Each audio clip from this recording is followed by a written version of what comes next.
अमेरिकी house of representatives की speaker Nancy Pelosi की ताइवान यात्रा को लेकर चीन बुरी तरह भड़क गया है। चीन इस यात्रा से पहले ही लगातार धमकी दे रहा था कि अगर पेलोसी ने ताइवान की यात्रा की तो अमेरिका इसके गंभीर नतीजे भुगतेगा। मगर पेलोसी पर चीन की धमकी का कोई फर्क नहीं पड़ा और वो मंगलवार रात ताइवान पहुंच गईं। इस बीच ताइवान ने आरोप लगाया कि चीन के 21 सैन्य विमान ताइवान के एयर डिफेंस आइडेंटिफिकेशन जोन में घुस गए। दरअसल चीन ताइवान को अपने क्षेत्र का एक अविभाज्य हिस्सा बताता है और कहता है कि ताइवान का मुद्दा चीन के लिए पूरी तरह से आंतरिक मामला है। ऐसे में चीन नहीं चाहता था कि पेलोसी ताइवान का दौरा करें। आपको बता दें कि पेलोसी ने ताइवान पहुंचकर वहां की राष्ट्रपति साई इंग वेन से मुलाकात की और कहा कि अमेरिका ने हमेशा ताइवान के साथ खड़े रहने का वादा किया है। पेलोसी ने अपनी ताइवान यात्रा को दोस्ती और सहयोग का प्रदर्शन बताया। उन्होंने कहा कि अमेरिका चाहता है कि ताइवान के पास हमेशा सुरक्षा के साथ आजादी हो। उधर चीन ने पेलोसी की यात्रा के विरोध में मंगलवार देर रात अमेरिकी राजदूत को तलब किया।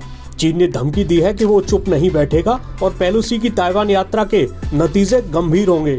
इस बीच ताइवान ने आरोप लगाया है कि चीनी मिलिट्री ड्रिल्स ने ताइवान के जल क्षेत्र का भी उल्लंघन किया है।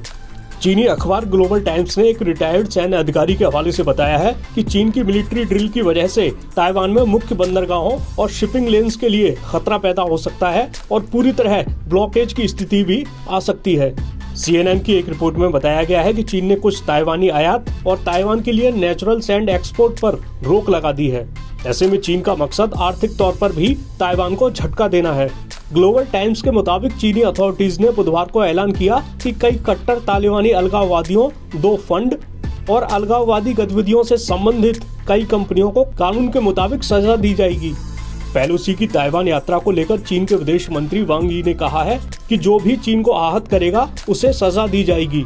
वहीं अमेरिका में चीन के राजदूत ने कहा है कि चीन के रीयूनिफिकेशन को रोका नहीं जा सकता। चीन के विदेश मंत्रालय का दावा है कि पेलोसी की यात्रा एक चीन सिद्धांत और चीन अमेरिका के 3 संयुक्त सहमति पत्रों के प्रावधानों का गंभीर उल्लंघन है। इसके साथ ही उसने कहा है कि अमेरिका ताइवान कार्ड खेलना और चीन को नियंत्रित करने के लिए ताइवान का इस्तेमाल करना बंद कर दे। फिलहाल निगाहें इस बात पर टिकी हैं कि पेलोसी की ताइवान यात्रा से शुरू हुआ तनाव कब जाकर कम होता है।